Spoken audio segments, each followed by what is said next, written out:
You've probably watched a boat glide into a canal lock and thought, that's pretty simple. Water goes up, boat goes up, done.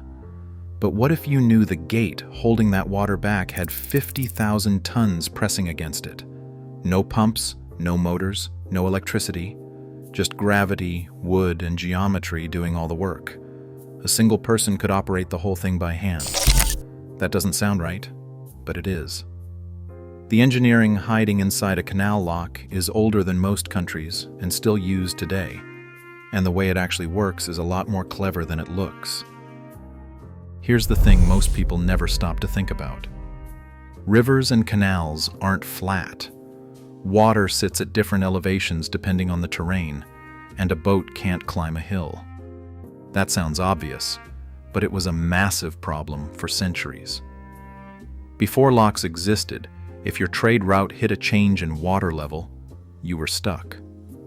The solution was portaging, which is a fancy word for dragging your boat and everything in it overland to the next stretch of navigable water. Sometimes that meant hauling cargo up muddy embankments by hand, loading it onto carts, moving it a few hundred yards, and putting it all back on another boat. That's not efficient. That's brutal. It limited how much cargo you could carry, how far you could go, and how fast anything moved. Entire economies were bottlenecked by a 10-foot difference in water level. So engineers came up with a water elevator. That's essentially what a canal lock is. A sealed chamber built directly into the waterway that raises or lowers a vessel from one level to another, using nothing but the water itself. No ramps, no cranes, no dragging anything over land. The boat floats in, the water moves, and the boat floats out at a completely different height. Simple concept, but the execution behind it is anything but simple. Lock 5 in Wellington, Nova Scotia is a perfect example. It is about 142 feet long and 17 feet wide, connecting Grand Lake to the river system. Standing next to it, it doesn't look dramatic. It looks like a narrow concrete channel with some wooden gates. But those dimensions are deceptive because the forces hiding inside that chamber every time it fills are enormous. Most people understand that locks raise and lower boats. Almost nobody knows what's actually happening inside the gates while it's working. Let's walk through what actually happens, because once you see the full cycle, you'll realize how insanely elegant this system is. Picture the lock chamber sitting empty, water level low, matching the downstream side. A boat is waiting upstream where the water is higher.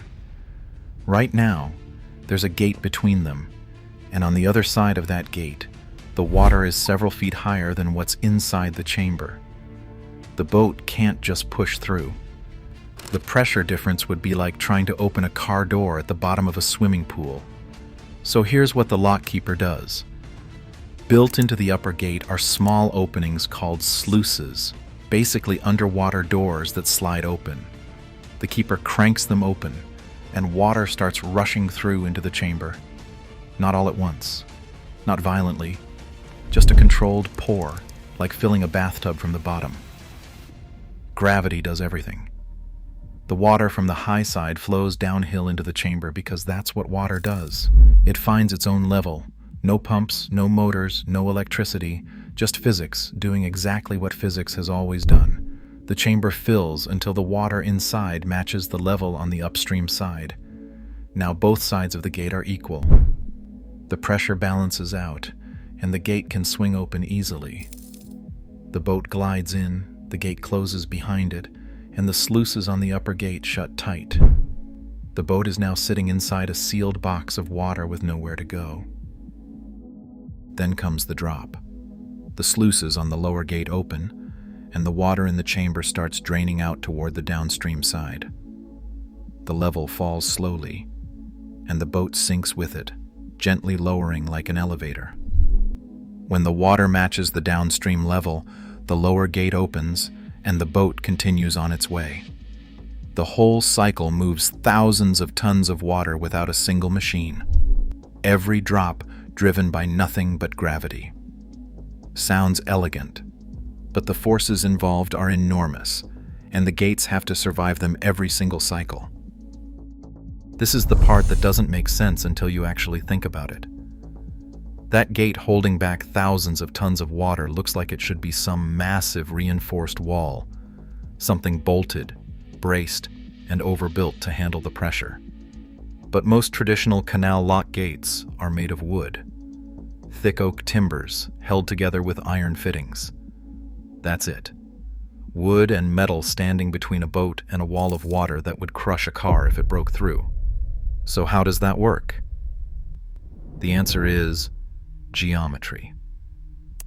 Most lock gates use what's called a miter design. Instead of one flat gate swinging shut like a bedroom door, there are two leaves that swing inward and meet in the middle at an angle. When they close, they form a shallow V shape pointing upstream directly into the water pressure. And here's the brilliant part. The harder the water pushes, the tighter those two gates press together. The force that should destroy them is actually what holds them in place. It's the same principle as a stone arch. Every block in an arch is being pushed down by gravity, but that downward force locks the blocks tighter together, making the whole structure stronger under load. A miter gate is basically an arch turned on its side, using water pressure instead of gravity. The gates sit in precisely carved pockets in the lock walls called quoins. These stone or concrete recesses cradle the edges of each gate leaf, so the pressure transfers into the walls themselves. The gate doesn't fight the water alone. It redirects the force into the entire structure around it. The heavier the load, the more solid the seal. Now think about what that means. A design from the 1500s, made of wood, held together with iron, that actually gets stronger the more pressure it faces. No hydraulics, no reinforced steel, no computer modeling. Just someone centuries ago understanding exactly how force moves through a shape. The gates handle the pressure beautifully. But the real control happens somewhere else entirely, inside the sluices. The gates hold the water back, but the sluices decide when and how fast it moves. And getting that wrong is where things go bad quickly. A sluice is essentially a sliding panel built into or near the gate, a small door that controls how much water enters or leaves the chamber. Simple in concept, brutal in consequences if you mishandle it.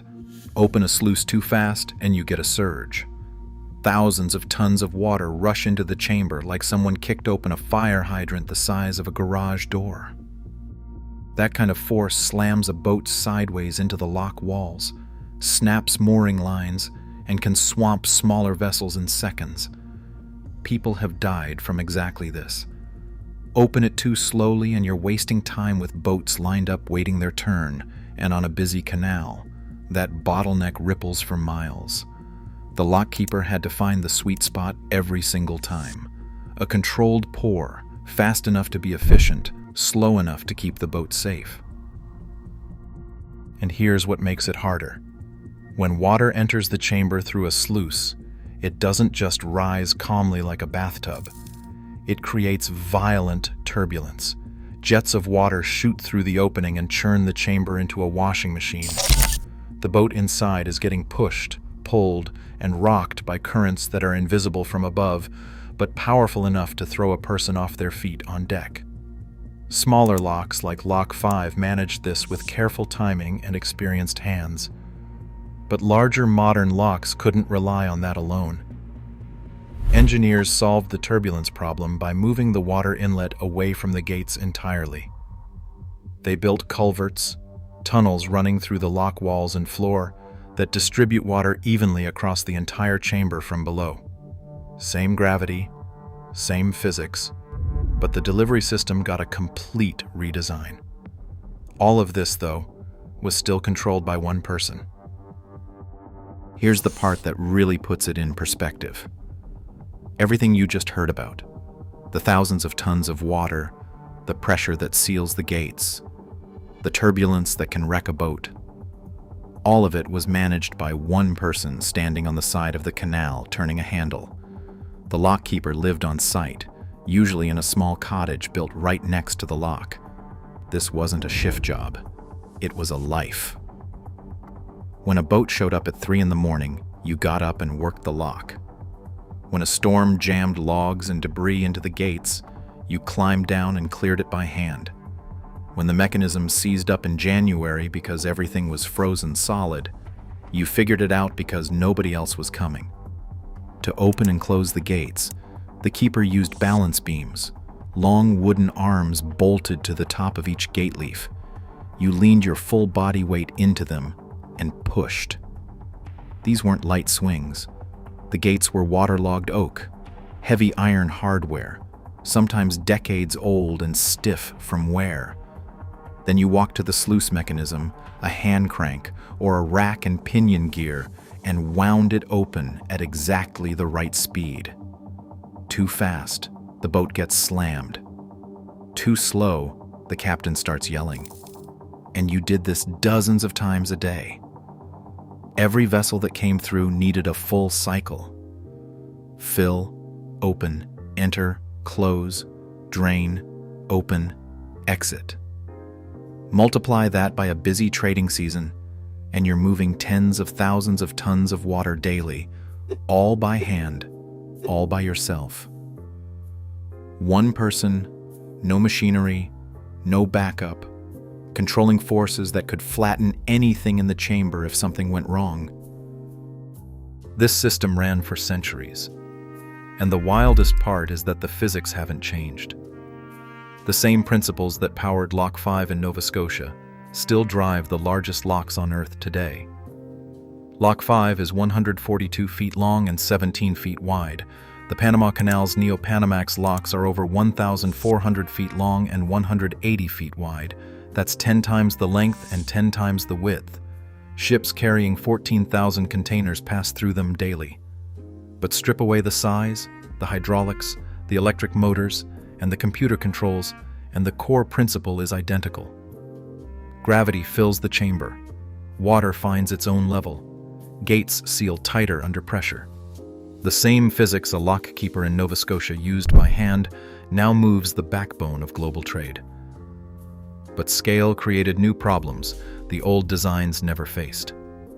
A single filling cycle in the Panama Canal uses 52 million gallons of fresh water. Every ship that passes through drains that water from Gatun Lake into the ocean. Do that 50 times a day, and the lake starts shrinking. So engineers added water-saving basins, side chambers that catch water during draining, and recycle it back into the next fill cycle. The Three Gorges Dam locks in China solved a different problem. The elevation change there is over 600 feet, so they stacked 5 locks in a row like a staircase, each one lifting the ship higher than the last. Same principle, repeated 5 times in sequence. Modern locks use hydraulic rams instead of balance beams, electric motors instead of hand cranks, and sensors instead of a keeper watching the waterline. But none of that changes the underlying physics. Water still flows downhill. Pressure still locks miter gates tighter. Gravity still does the heavy lifting for free. And every single product that crossed an ocean or moved along an inland waterway to reach your door passed through at least one of these systems. The lock is invisible infrastructure. You never see it, but it's embedded in the price of almost everything you buy. So that calm scene of a boat gently rising inside a lock isn't simple at all. It's a gravity-powered water elevator running on 500-year-old physics, held shut by pressure that gets stronger the harder it pushes, and operated for centuries by one person living in a cottage beside the canal. No pumps, no engines, no electricity. Just wood, stone, and someone who understood how water moves. The simplest-looking infrastructure is almost always the most clever. If you found this fascinating, subscribe for more, because next time we're looking at what happens when these systems fail catastrophically.